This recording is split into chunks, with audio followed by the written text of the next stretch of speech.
Γεια σας, είμαστε ο Μιχάλης Και ο Ριών.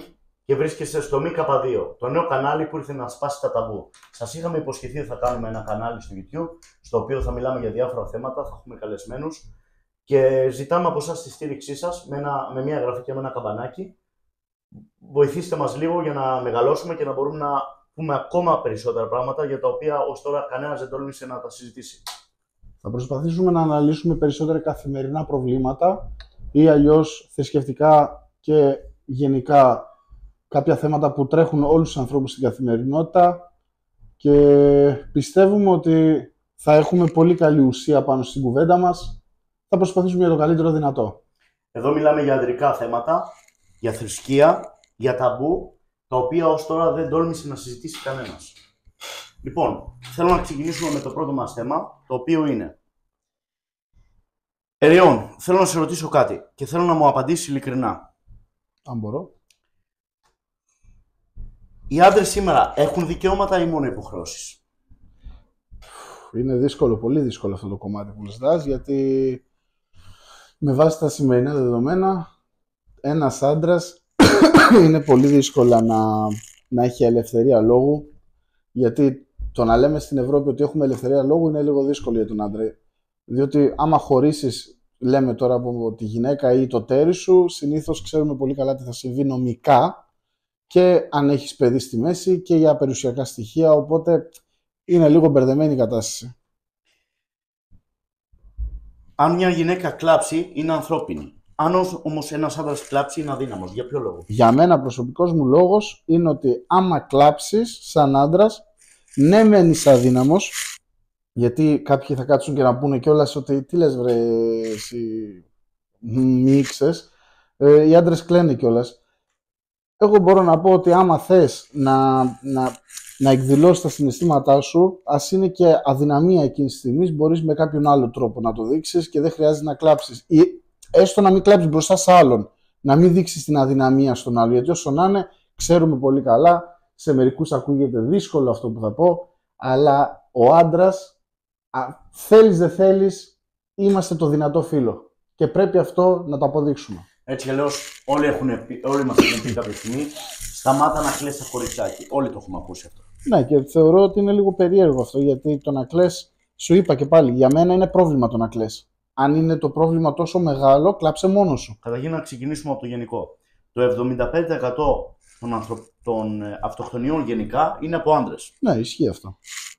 Γιατί η κοινωνία τους έχει μάθει να λένε ότι ποτέ δεν είναι αδύναμοι. Οπότε έρχονται σε ένα σημείο στο οποίο δεν αντέχουν άλλο και αφαιρούν τη ζωή τους μόνοι τους. Αυτό το γνωρίζω και από μια πηγή που είχα ακούσει κάποτε, ότι στη Ιαπωνία, για παράδειγμα, οι περισσότεροι άντρες που, επειδή οι ώρες εργασίας τους είναι πολύ υψηλές και οι γυναίκες εκεί πέρα έχουν κάποια στάνταρ, δεν είναι τόσο εύκολο να βρεις γυναίκα εκεί. Συνήθως υπάρχει και ένα δάσος, τώρα δεν μπορώ να κρατήσω το όνομα αυτού του δάσους, που συνήθως γίνονται οι μεγαλύτερες αυτοκτονίες. Αυτοί λένε ότι είναι σε φάση το ότι υπάρχει κατάθλιψη σε αυτό το θέμα, αλλά δεν είναι όλο το θέμα της κατάθλιψης. Ξέρουμε πολύ καλά τι γίνεται. Να πάμε σε μία άλλη ερώτηση. Λοιπόν, όταν έχουμε ένα διαζύγιο, ποιος χάνει περισσότερο?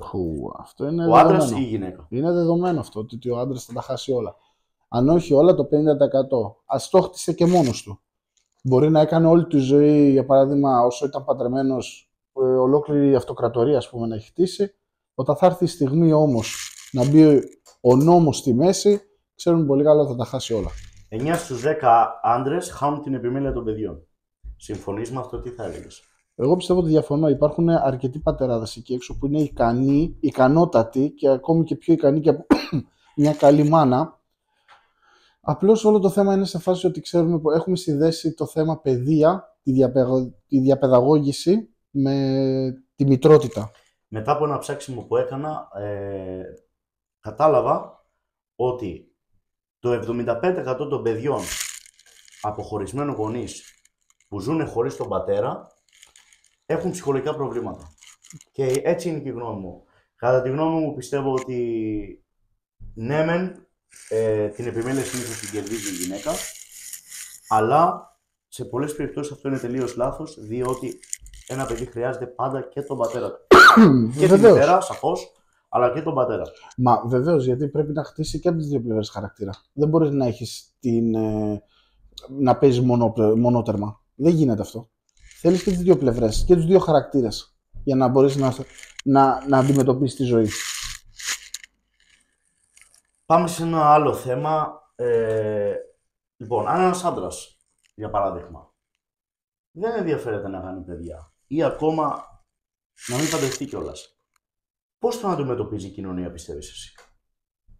Συνήθως το λένε ρεμάλι, αλήτη, ακαμάτι, όχι ακαμάτι βασικά, αλλά το λένε σε βάση ότι δεν είναι για οικογένεια και πολλά άλλα επώνυμα μπορούν να το κολλήσουν πάνω, αλλά πιστεύω ότι είναι καλύτερα κάποιος που δεν νιώθει έτοιμος για γονιός να μην κάνει αυτή την κίνηση παρά να κάνει αυτή την κίνηση και ύστερα όλα αυτά να τα πληρώσει ένα μικρό παιδί. Και άμα μιλήσουμε συγκεκριμένα για το γάμο, πιστεύεις ότι ο γάμος ενώνει ένα ζευγάρι ή αν ένας άντρας δεν θέλει, όπως μπορούμε να μιλήσουμε π.χ. και για σένα, άμα θέλεις. Εγώ είμαι παντρεμένος, ξέρεις πολύ καλά.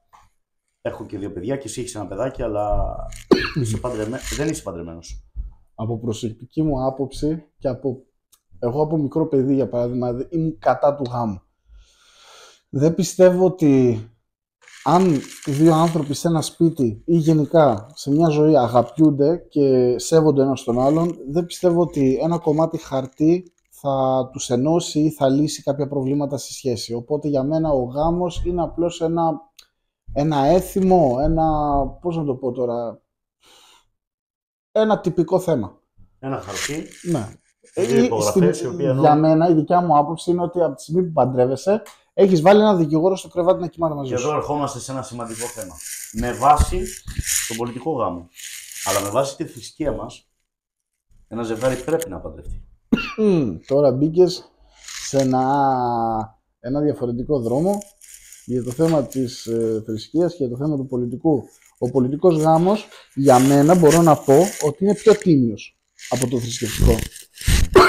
Γιατί ο πολιτικός γάμος είναι σε φάση πας στο δημαρχείο, εκεί που όντως πραγματικά υπάρχει ο δήμαρχος, ενώ όταν πας στην εκκλησία, στην ουσία σε παντρεύει ο παπάς. Δεν σε παντρεύει ο Θεός, αυτό που ξέρεις, η θεότητα. Ενώ στο δημαρχείο σε παντρεύει ο δήμαρχος. Είναι κάτι που τον βλέπεις. Έχει σαν δεν θέλω να μπούμε στο θέμα θρησκείας, γιατί αν και ο κόσμος θελήσει, θα μπούμε βαθιά στο θέμα της θρησκείας σε ένα άλλο βίντεο. Απλά να αναφέρουμε ότι είναι διαφορετικό με βάση την κοινωνία μας να παντρεύεσαι πολιτικά και να παντρεύεσαι θρησκευτικά. Δεν έχει πολύ αυτό. Το θέμα του πολιτικού νομίζω έχει. Σίγουρα εγώ προσωπικά είμαι παντρεμένος.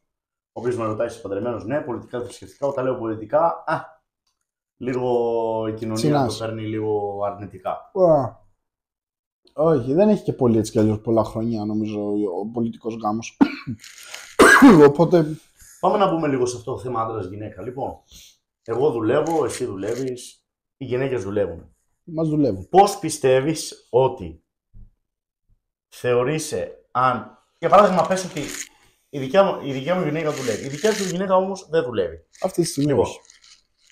Εσύ δουλεύεις και προσπαθείς να συντηρήσεις το σπίτι, ενώ η γυναίκα ασχολείται με το παιδί και κρατάει το σπίτι. Ωραία. Πώς πιστεύεις θα έβλεπε ο κόσμος την κατάσταση εάν εσύ καθόσουν σπίτι και σχολιώσουν με το παιδί και με το σπίτι και η γυναίκα δούλευε? Πώς θα με κρεμούσαν μια μεγάλη ταμπέλα που θα γράφε τεμπέλης. Καθαρά και αντρικά. Αυτό το θέμα δεν είναι λίγο άδικο? Είναι άδικο. Είναι πάρα πολύ άδικο. Μιλάμε για ισότητα. Ποια ισότητα? Ποια ισότητα? Η ισότητα έχεις μόνο εκεί που συμφέρει. Γιατί όταν πιάνεις συνήθως θέμα με τις φεμινίστριες που μπαίνουν σε αυτό το κομμάτι, οι φεμινίστριες σου λένε για παράδειγμα ότι ο άντρας πρέπει να βγάζει τα λεφτά και η γυναίκα άμα δουλεύει για παράδειγμα πρέπει να κάνετε ίσες δουλειές και στο σπίτι. Σωστά? Συμφωνώ.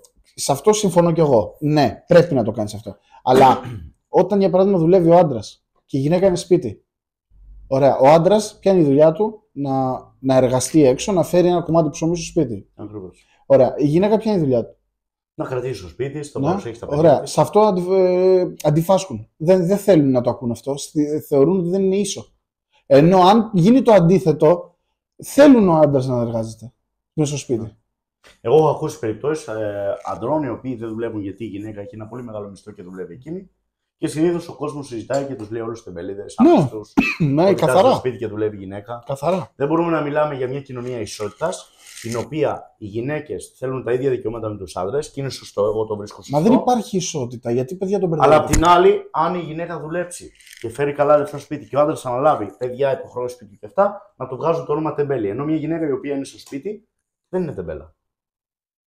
Εσείς πρέπει πρώτα να ξεκαθαρίσουμε τι σημαίνει η λέξη ισότητα. Δεν μπορείς να λες ότι έχεις ισότητα όταν είμαστε δύο διαφορετικά όντα. Δεν έχουμε την ίδια δύναμη, δεν έχουμε την ίδια ευφυΐα. Ξέρουμε πολύ καλά ότι αυτή τη στιγμή στις εργασίες, στις επιστήμες, γενικά σε ό,τι εργασία θέλεις, οι άντρες έχουν κατακτήσει τα πάντα. Άρα, από πού και ως πού έχουμε ισότητα? Δεν γίνεται να έχεις ισότητα. Συμφωνώ. Γιατί προσπάθησαν κιόλας κάποιες ομάδες ποδοσφαίρων γυναικείες να κάνανε κιόλας αντίδραση σε φάση γιατί οι άντρες πληρώνονται τόσα λεφτά και εμείς λιγότερο. Και το αποδείξανε γιατί. Το αποδείξανε γιατί. Σαφώς είχαν μεγάλη αποδοτικότητα. Πλάκα με κάνεις τώρα, δεν γίνονται αυτά τα πράγματα. Δεν είναι σοβαρά. Εντάξει, πολλοί θα με πούν τώρα μισογίνοι, αλλά άμα κάτσεις λίγο βαθιά μέσα σου θα καταλάβεις πολύ καλά ότι έχω δίκιο. Τέλος πάντων. Εσείς ξέρετε. Άρα, για να πάμε λίγο πιο βαθιά στο θέμα. Το όνομα του βίντεο μας σήμερα θα είναι «Οι άντρες σήμερα έχουν δικαιώματα ή μόνο υποχρεώσεις?» Ούτε μία. Τι θα έλεγες? Ούτε ένα δικαίωμα δεν έχουμε. Ούτε ένα δικαίωμα. Το μόνο δικαίωμα που έχουμε είναι ότι πρέπει να τους τα προσφέρουμε όλα και αντάλλαγμα 0. Ναι, αντάλλαγμα, θα έχεις ένα φυλάκι, μια αγκαλιά και έναν άνθρωπο να σε αγαπάει, ας πούμε, στο σπίτι. Θεωρώ όμως δεν είναι 100% αντάλλαγμα αυτό. Γιατί εσύ πρέπει να βγεις έξω στις κακουχίες, στον καιρό, να έρθεις αντιμέτωπος με. Σαφώς να πούμε ότι δεν είναι όλοι πάντα έτσι. Εννοείται ότι δεν είναι στο 100%. Εγώ προσωπικά ξέρω γυναίκες οι οποίες παλεύουν, δουλεύουν, καθαρίζουν το σπίτι, βοηθάνε στα παιδιά. Ναι, έχουν την απέτηση και ο άντρας να συμμετέχει και συμφωνώ απόλυτα σε αυτό. Αλλά όμως. Οι σημερινές γυναίκες δεν το έχουν αυτό. Να λέμε την αλήθεια τώρα, δεν το έχουν αυτό. Γιατί. Πάμε να το τραβήξουμε και πιο πίσω λίγο τώρα. Στον πόλεμο, για παράδειγμα, στο Ελληνο-Ιταλικό πόλεμο, οι γυναίκες ξέρουμε πολύ καλά τι κάνανε οι υπηρώτισσες οι γυναίκες. Κουβαλούσαν σφαίρες, τραυματίες στο κατέβασμα, δηλαδή συμπολεμούσαν μαζί με τον Έλληνα φαντάρο. Οπότε, εντάξει, οι σημερινές γυναίκες είναι λίγο πιο μαλθακές, αλλά ζητάνε περισσότερα από ό,τι ζητούσαν οι παλιές. Οι παλιές, για παράδειγμα, δεν ζητούσαν τόσα όσα ζητάνε οι καινούριες. Τώρα πρέπει να συμβιβαστούμε. Δεν μπορείς να αρπάξεις. Δυστυχώς η εποχή έχει αλλάξει. Ναι. Πρέπει και εμείς να συμβιβαστούμε με αυτό. Αναγκαστικά. Αλλιώς δεν έχεις χώρο στην κοινωνία. Πιστεύω ότι άμα έρθεις κόντρα πάνω σε αυτό το θέμα, για παράδειγμα και αυτό που κάνουμε τώρα, θα δεις ότι θα γυρίσουν όλοι να με αντιμετωπίσουν. Γιατί θα πούνε ότι ρε φίλε, δεν μπορείς να τα λες αυτά. Θέλουμε να γράψετε τη γνώμη σας στα σχόλια. Γράψτε κάτι για αυτό το θέμα για να μπορέσουμε εμείς να απαντήσουμε. Συνήθως θα απαντάμε ερωτήσεις στο TikTok που βγαίνει πιο εύκολα. Σαφώς θα απαντάμε στα σχόλια σε όλα στο YouTube. Αλλά θα στέλνουμε και κάποια αποκόμματα στο TikTok. Εκεί θα μπορούμε να κάνουμε ένα διάλογο και με βάση τα σχόλιά σας θα απαντάμε απευθείας σε εσάς. Είναι δύσκολο. Είναι πάρα πολύ δύσκολο να βρεις ισότητα αυτή τη στιγμή, στη σημερινή εποχή. Γιατί η ισότητα υπάρχει μόνο στην πλευρά των γυναικών. Άμα γυρίσεις το κέρμα, δεν είναι το ίδιο. Βλέπουμε μεγαλύτερης ηλικίας γυναίκες, οι οποίες έχουν τελείως διαφορετική υπόσταση, μπορώ να πω ακόμα. Τρελή υπόσταση. Από ότι οι γυναίκες της εποχής μας. Πάρα πολύ. Εννοείται πως δεν θα μιλάμε μόνο, γιατί και ο άντρας έχει αλλάξει, έτσι. Η εποχή έχει αλλάξει. Εννοείται. Όλοι είναι φλόροι. Δεν είναι περισσότεροι για να πούμε κάτι κατά των γυναικών. Απλά. Όχι, μα τώρα θα γυρίσουμε και στους άντρες. Στο οποίο μιλάμε σαν άντρες. Ναι. Οπότε, εφόσον μιλάμε σαν άντρες, μιλάμε όπως βλέπουμε την κατάσταση από τα δικά μας μάτια. Αν ήμασταν γυναίκες, μπορεί να μιλάγαμε λίγο διαφορετικά. Απλά έχω παρατηρήσει ότι υπάρχει μεγάλη διαφορά στο πώς φέρονταν οι γυναίκες πριν 30 χρόνια, οι μανάδες, οι γιαγιάδες μας, με τις σημερινές γυναίκες. Και εδώ θέλω και την άποψή σας πάνω σε αυτό το θέμα. Και οι άντρες οι σημερινοί έχουν γίνει, και μπορώ να βάλω και τη δικιά μου γενιά. Από τη δικιά μου γενιά ξεκινάει το κακό. Πλέον, ρε φίλε, έχουμε χάσει το κυνηγητικό αίσθηκτο. δεν είμαστε καθόλου πλέον αυτό ο κυνηγός, ο κλασικός κυνηγός με το ρόπαλο στο χέρι. Ρε φίλε, μπορώ να πω και για τον εαυτό μου. Και εμένα, κίνηση η γυναίκα μου έκανε. Για παράδειγμα, εγώ δεν έκανα κίνηση γιατί θεωρούσα, για παράδειγμα, ότι το παίζω πιο ανώτατος έτσι. Αυτό μας φέρνει όμως σε μια λούπα. Ότι από τη στιγμή που εσύ δεν κάνεις την κίνηση, ρε φίλε, για να προσεγγίσεις μια γυναίκα, σημαίνει ότι, για παράδειγμα, δεν μπορείς να πάρεις κάποιες αποφάσεις. Άρα τις παίρνει η γυναίκα. Εγώ θυμάμαι τον πατέρα μου έμπαινε στο σπίτι. Βέβαια δεν μας έλειπε τίποτα. Στη μάνα μου δεν έλειπε. Ο πατέρας μου ήταν οικοδόμος. Δεν μας έλειπε τίποτα στο σπίτι. Απλά θυμάμαι ότι έμπαινε στο σπίτι. Κλαρίνο. Η μάνα μου ήταν, φίλε, απίκο. Κλαρίνο. Αυτό. Σεβασμός. Πάμε και σε ένα άλλο θέμα, πολύ σοβαρό. Πώς μιλάγανε οι γυναίκες παλιά στα παιδιά για τον πατέρα και πώς μιλάνε τώρα. Τι σεβασμό μας έδινε η μάνα μας για να αντιμετωπίσουμε τον πατέρα μας και πώς είχε αλλάξει η γενιά τώρα. Γενικά αυτό το θέμα είναι δίκοπο μαχαίρι. Γιατί τα ίδια θέματα που μπορείς να κατηγορήσεις, για παράδειγμα, τις σημερινές γυναίκες, το ίδιο ακριβώς συμβαίνει και με τους σημερινούς άντρες.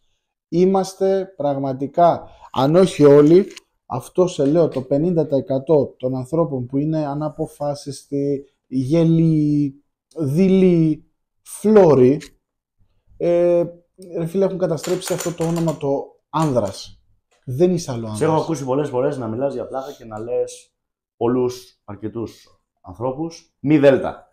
Δεν θέλω να το πω τώρα τη λέξη γιατί μπορεί να μας... Έλα, το ξέρουμε όλοι, όλοι ακούγαμε τους. Θέλω να μου πεις τη γνώμη σου για αυτό το θέμα. Για ποιο λόγο το λες, τι διαφορετικό έχεις εσύ από αυτούς. Θα σου πω. Για παράδειγμα, με αυτούς τους μη δέλτα, τους συγκεκριμένους που γνωρίζω και τους χαρακτηρίζω με αυτόν τον τρόπο, είναι μόνο και μόνο επειδή σε φάση είναι όλη μέρα στη δουλειά. Το ξέρω αυτό πολύ καλά, δουλεύουν και μετά γυρνάνε στο σπίτι και ασχολούνται και αυτοί με το σπίτι. Ενώ, για και εδώ έρχεται το θέμα ισότητα. Περίμενε. Ναι, περίμενε, αλλά δεν μπορείς να έχεις ισότητα όταν η γυναίκα σου. Κατάλαβες τι λέω, και από τα παιδιά είναι όλη μέρα στο σπίτι. Θα μου πεις ασχολείται με τα παιδιά. Τα παιδιά πάνε στο σχολείο. Άρα έχεις ένα 5ωρο, 6ωρο ελεύθερο. Θα κάτσεις να κάνεις 2 ώρες δουλειά. 2-3 maximum, παραπάνω δεν είναι. Μετά οι άλλες σου πέφτουν άλλες 3-4 ώρες. Εδώ θα σου πούνε όλοι σίγουρα. Δεν θα πέσουν να με φάνε. Εγώ το ξέρω ότι θα πέσουν να με φάνε. Ήξερες όταν παντρεύτηκες, ήξερες ότι όταν έκανες πρώτη, θα έχεις υποχρεώσεις όχι μόνο έξω, αλλά και στο σπίτι. Όχι, εγώ τα είχα λύσει αυτά τα θέματα. Εγώ ευτυχώς τα είχα λυμμένα αυτά τα θέματα. Τα είχα συζητήσει από την αρχή με ότι σε φάση. Για παράδειγμα, όταν στην αρχή πριν κάνω το παιδί, πριν κάνω την κόρη μου, όταν δουλεύαμε και οι δύο, προσπαθούσα κι εγώ ό,τι γνωρίζω, ό,τι ξέρω, γιατί ας πούμε την αλήθεια, οι άντρες δεν είναι για το σπίτι. Το ξέρουμε πολύ καλά. Είναι οι πιο άχρηστοι άνθρωποι για να καθαρίζουν σπίτια και τέτοια. Άρα, δηλαδή αυτό προσπαθούσαμε να καταφέρουμε απλώς να βοηθήσει ο ένας τον άλλο. Αλλά από τη στιγμή που ο ένας δουλεύει και ο άλλος είναι για παράδειγμα σπίτι και εργάζεται με τα οικιακά, πιστεύω ότι το θεωρώ λίγο άδικο. Και γι' αυτό τους λέω μη δέλτα, γιατί κόβουν χορτάρια, κάνουν Σαββατοκύριακα, δεν κάθονται καθόλου, βάρανε κόφτες. Και στο τέλος τι έγινε? Τη Δευτέρα αυτός ξυπνάει κανονικά για δουλειά, ενώ θα ξανακοιμηθεί μέχρι τις 11. Για πες μου. Δεν θα ήθελα να μιλήσω για αυτό το θέμα. Δεν είναι ισότητα. Αυτό δεν είναι ισότητα καθόλου. Πάμε σε ένα άλλο θέμα. Πάμε. Οδήγηση άντρας και γυναίκα. Τώρα θα σε φάνε. Τώρα θα σε φάνε σίγουρα. Έλα ρε φίλε, εντάξει τώρα. Έπιασες πολύ ευαίσθητο σημείο. Γιατί ρε φίλε? Όπως οδηγά εσύ μπορεί να οδηγά και μια γυναίκα. Λοιπόν, ξέρω ότι θα πεταχτούν πολλές γυναίκες εκεί έξω και θα είστε πολύ χάζες να το κάνετε, γιατί θα πείτε ναι, αλλά τα περισσότερα τραγαρίσματα τα κάνουν οι άντρες στον πλανήτη. Ναι, γιατί οδηγάνε περισσότεροι άντρες στον πλανήτη. Γι' αυτό. Κατάλαβες? Λοιπόν, δεν έχετε αυτό το στυλ οδήγησης του άντρα. Να λέμε την αλήθεια τώρα. Ο άντρας είναι πιο σταθερός, παίρνει πιο γρήγορες αποφάσεις στο τιμόνι, είναι πιο άγριος στο τιμόνι. Να λέμε την αλήθεια, σε μια κίνηση η γυναίκα αρχίζει και βάφεται στο καθρέφτη, ενώ ο άντρας προσπαθεί να βρει τρόπο πώς να ξεφύγει. Και αν είσαι στην Ελλάδα, μπαίνεις στη Λέα, μπαίνεις στη λωρίδα της έκτασης ανάγκης και φεύγεις. Λοιπόν, αλλά Εντάξει, στο θέμα οδήγησης δεν. Καθόλου. Δεν. Όχι. Εγώ πάλι πιστεύω ότι θα ήταν πολύ εύκολο όπως οδηγάει ένας άντρας να οδηγάει μια γυναίκα. Πλάκα με κάνεις τώρα. Ψάξε όλα τα ράλι, όλες τις φόρμουλες. Έχεις δει καμία γυναίκα? Και μιλάμε τώρα οι φόρμουλες. Δεν είναι ένα ταμπού απλά. Περίμενε, άσε τώρα τα ταμπού. Μιλάμε τώρα οι φόρμουλες ότι οι άνθρωποι πιάνουν σε ταχύτητες μηδενικές. Δηλαδή μπροστά ο εγκέφαλός μας με αυτούς που οδηγάνε φόρμουλες, για παράδειγμα, είναι πολύ μικρός. Είναι εντελώς τάπα. Φαντάσου τώρα. Και δεν οδηγάει ούτε μια γυναίκα. Δεν έχω δει φόρμουλα, για παράδειγμα. Μπορεί σπάνια να έχει βγει κάποιος, θα βγει κάποιος να μου πει ναι, το 1800 ή το 1900 οδήγησε μια γυναίκα. Ναι, οκ. Και έχουν βγει 5 εκατομμύρια άντρες. Επιστήμη, άντρας ή γυναίκα. Πλάκα με κάνεις τώρα. Θες να πιάσουμε ονόματα? Ξεκίνα. Ρε φίλε, το πιο βασικό. Ξεκινάμε. Albert Einstein. Ξεκινάμε τον Ford. Με τα αγροτικά και αυτά. Πιάσε τον ο Bill Gates. Μπορείς να τον πεις και αυτό. Ο Bill Gates λέω. Ναι, ο Bill Gates. Μπορείς να τον πεις και αυτόν. Επιστήμονας είναι ο άνθρωπος. Steve Jobs, το iPhone. Μας έφερε το iPhone. Ποιον άλλο? Elon Musk. Ναι, κοντεύει να μας πάει στο φεγγάρι. Είναι ότι πίσω από ένα επιτυχημένο άντρα, πίσω από ένα πλούσιο άντρα υπάρχει μια επιτυχία. Βέβαια, ναι. Ναι, γιατί αυτό λένε. Ότι τη μερίδα του λέοντος πρέπει να τη μοιραστεί και με κάποιον. Γιατί αλλιώς η φήμη δεν βγαίνει αλλιώς. Έλα, ρε τώρα, εντάξει. Αδάμ και Εύα. Κοίτα, είμαι και εντελώς κατά σε αυτή την ιστορία γενικά, γιατί είναι ένα παραμύθι για μένα. Τέλος πάντων, ναι, δεν θα μπούμε σε αυτό το θέμα, αλλά. Γελάω μόνο με αυτό το θέμα γιατί είναι γελίο. Αλλά, ρε φίλε, αν όντως συνέβη αυτό, που δεν υπάρχει περίπτωση μηδαμινές, ούτε μία, βλέπεις πάλι το λάθος η γυναίκα το κάνει. Και αν υπάρχει αυτή η περίπτωση, σου λέω εγώ, η γυναίκα την έκανε μαλακία. Αφού πίναγε. Τι? Πίναγε. Καλά, είχε ολόκληρο τέτοιο εκεί για να πάρει. Ολόκληρο παράδεισο είχε. Τα πάντα μπορούσε να φάει. Ένα πράγμα της είπε να μην φάει και αυτό πήγε και το έφαγε. Αλλά το φαγε και ο άντρας μαζί της. Βέβαια, αφού θα είχε γκρίνια το βράδυ μετά. Πλάκα με κάνεις. Γκέρβερ όλο το βράδυ θα ήταν.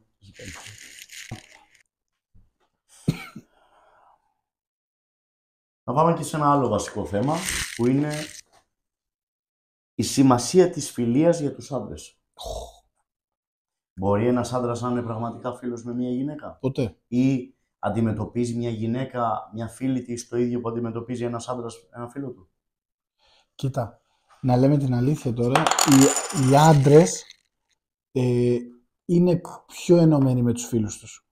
Είναι πιο μπεσάτοι. Εντάξει, έχουμε και τις περιπτώσεις των μπούστιδων, ξέρεις, σε φάση ότι κάνουν πουστιές και τέτοια. Το έχουμε αυτό, αλλά όταν ένας άντρας θεωρεί κάποιον αδερφό του, θεωρεί κάποιον φίλο του κολλητό, ρε φίλε... Γι' αυτό και άμα του κάνει κάτι ο αδερφός του ή ο κολλητός του, πληγώνεται. Ενώ μια γυναίκα μπορεί να είναι κολλητή με μία, να γίνει κάτι εκεί, να της πάρει τον κόμμα ή κάτι τέτοιο και... Έχουμε αμέτρητες υποθέσεις, φίλε. Τέτοια σκρόφα, τελείωσε και τελείωσε η κατάσταση. Ναι. Ενώ ο άντρας με μια γυναίκα δεν θα είναι ποτέ φίλοι. Γιατί ο άντρας είναι άντρας. Πολλοί θα πούνε σίγουρα ότι γίνεται να είναι μια γυναίκα με έναν άντρα. Όχι. Ο μόνος τρόπος για έναν άντρα και μια γυναίκα να είναι φίλοι είναι ένας. Και είναι νόμος ακατέβατος. Δεν κάνω καθόλου εκτόσεις σε αυτό το θέμα. Τη γνώμη μόνο αν ο άντρας είναι γκέι. Μόνο τότε μπορεί να είναι φίλος. Τώρα που είπες ο άντρας είναι γκέι, να σου ρωτήσω κάτι. Θέλω να μου πεις να εξετάσουμε λίγο τα στερεότυπα για την αντρική φροντίδα του σώματος. Μια γυναίκα περιποιείται όλη μέρα και καλά κάνει 8 ώρες. Ναι. Αν ένας άντρας περιποιείται 100 ώρες, η κοινωνία του βγάζει ένα στερεότυπο ότι είναι ομοφυλόφιλος. Γιατί γίνεται αυτό? Εγώ προσωπικά ξέρω άντρες και γενικά άμα παρακολουθείς τώρα influencer και τέτοια στο Instagram, στο TikTok, βλέπεις ότι δείχνουν περιποίησεις που κάνουν, προσέχουν. Εγώ θεωρώ ότι είναι υπερβολικά έως και γελία. Ειδικά βλέπω και κάποιους τώρα που βάζουν κάτι ακριβά νερά σε κάτι μπολ, λεμόνια ή αγκούρια και βουτάνε πλέον το πρόσωπο και μετά το πετάνε, ενώ υπάρχουν άνθρωποι που δεν έχουν να πιούν νερό. Το θεωρώ λίγο ηλίθιο αυτό. Και ένας άντρας το να κάθεται να περιποιείται τόσο πολύ το σώμα του, δεν λέω τα τυπικά. Τα τυπικά, ναι, ξέρουμε πολύ καλά ποια είναι, να πλένεσαι, να ξυρίζει τις ευαίσθητες περιοχές που γνωρίζουμε όλοι, αλλά ο άντρας ξέρουμε πολύ καλά τι σόι μπάνιο κάνει. Μαλλί, στήθος πάντα, μασχάλι και κάτω. Τέλος. Είχαμε ένα ατύχημα. Λοιπόν, ο άντρας περιποιείται αυτά τα σημεία. Εάν ο άντρας βάλει το χέρι του στην πλάτη, όπως το είπε και ο Τσουβέλλας, είναι σαν να έχει πιάσει, τι να σου πω, χιονοστιβάδα από πίσω η πλάτη. Έχει βγάλει δόντια. Αυτός είναι ο άντρας. Τώρα, άμα περάσεις λίγο παραπάνω το ποτάμι και βλέπω κάτι άντρες με κάτι κρέμες, Νιβαία, ο άλλος είναι με lip gloss, θα μου πεις στεγνώνουν τα χείλη. Και πριν 40 χρόνια που δεν είχες lip gloss, τι έβαζες δηλαδή? Λίπος από γουρούνι? Πλάκα με κάνετε τώρα. Σεξουαλική ταυτότητα. Υπάρχει ένα στερεότυπο στην κοινωνία που λέει ότι ένας άντρας ζητάει συνήθεια. Άμα είναι τράγος και αντέχει ακόμα. Ναι, αλλά οι γυναίκες πλέον τη σημερινή εποχή έχουν αλλάξει. Έχουν πονοκέφαλο. Τι θα τις κάνω εγώ? Υπάρχουν τα παυσίπονα. Τι να κάνουμε τώρα? Δηλαδή, ναι, αλλά περίμενε τώρα γιατί στο πας κι αλλού. Για κάτσουμε να ρωτήσουμε λίγο τις γυναίκες τώρα. Εάν όμως αυτός ο άντρας σας, αυτές τις ορέξεις που έχει, πάει και τις ξεφουσκώνει με άλλες, θα έχετε παράπονο? Ενώ έχετε τόσο, ξέρεις, μπορεί να περάσουν και 2-3 εβδομάδες που λένε πονοκέφαλο. Δηλαδή, αν πάνε και το κάνουν με ξεφουσκώσουν τις ορέξεις με άλλους, τι γίνεται εκεί? Είναι απάτη αυτό? Γιατί εγώ το θεωρώ ότι είναι παραμέληση αυτό. Παραμελείς τον σύντροφό σου, δεν έχεις όρεξη άλλο, ίσως γιατί δεν τον αντέχεις άλλο, ίσως γιατί σου έχει τελειώσει αυτό το ερωτικό που είχες μαζί του. Ναι, αλλά ρε φίλε, για αυτόν δεν έχει τελειώσει. Ακριβώς. Δεν είναι σωστό αυτό. Για μένα δεν είναι σωστό. Γνωστούς μου οι οποίοι έχουν αυτό σοβαρό πρόβλημα. Βέβαια, ο φίλος μας. Ναι, αυτό είναι πρόβλημα όμως, φίλε. Για μένα είναι πρόβλημα αυτό. Λοιπόν, εγώ λέω ερεών να πούμε άλλη μια ερώτηση που είναι σημαντική για μένα και να κλείσουμε το βίντεο μας σιγά. Σχέση με τεχνολογία και την κοινωνία, με βάση τον άντρα και τη γυναίκα. Ο άντρας, ο σωστός, ο βαρύς, ο Κόναν ο βάρβαρος, το πιο γνωστό πράγμα σε ηλεκτρονικό που ξέρει, ειδικά μιλάω για τις γενιές τη δικιά μου και πιο πίσω, ήξερε μόνο το Sony Ericsson, κάτι καινούριο, ή το Nokia που έσπαγε στούβλα. Κάτι άλλο στη τεχνολογία δεν ήξερες. Τώρα πλέον, εντάξει, τώρα έχουμε ξεφύγει, έχουμε όλοι smartphones, έχουμε όλοι laptop και τέτοια. Θεωρώ ότι λίγο έχει ξεφύγει. Αλλά οι γυναίκες, μπορώ να πω ότι ακόμα και σε αυτό το θέμα πάσχουν λίγο. Δεν είναι τόσο ενεργά. Δηλαδή, άμα κάτσεις και δεις το 80 με 90% των hackers. Δεν μπορώ να καταλάβω. Για ποιο λόγο οι γυναίκες δεν προσπαθούν μόνοι τους να μάθουν τεχνολογία, ενώ εμάς δεν μας την έδειξε κανένας? Πλέον, μπορώ να μιλήσω π.χ. για μένα. Εγώ ξέρω να κάνω τα βασικά πράγματα. Δεν είμαι hacker, έτσι, αλλά ξέρω να χρησιμοποιώ υπολογιστές, τηλέφωνα, online banking και τα πάντα. Η γυναίκα μου, για παράδειγμα, δεν ασχολείται με αυτά.